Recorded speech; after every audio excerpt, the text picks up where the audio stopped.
неге біз дәстүрлі ислам дейміз? Біздің ұстанымда дәстүрді жоққа шығармайды.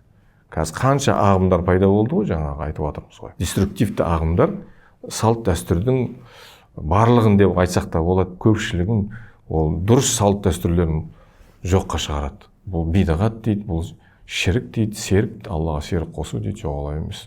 Біздің қазақтың салт дәстүрлері керемет. Сол салт дәстүріміз бізге, біздің қазақ халқына қазір сіз айтқандай иммунитет болып тұр. Біз айтқандай буфер болып тұр, қорған болып тұр. Басқа сектаға кіріп кетпеуіміздің, ілесіп кетпеуіміздің анша-мұнша бізге көмегі біздің әуелі Алла.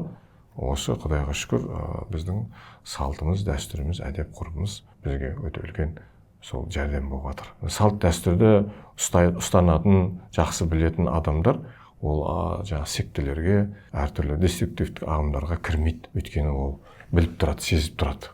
Оның жан дүниесі, оның тәрбиесі, алған тәлімі, үлкендерден алған көрген мектептері оны жібермей тұрады салт дәстүр. Мұсылманмын деп тұр ғой. Намаз оқымаса да дәстүрді біліп, ана теріс ағымдар уағыздап жатса, ол түсініп қояды, ол теріс ағым екенін түсініп қояды. Неге? Анау адам дәстүрді жоққа шығарып тұр.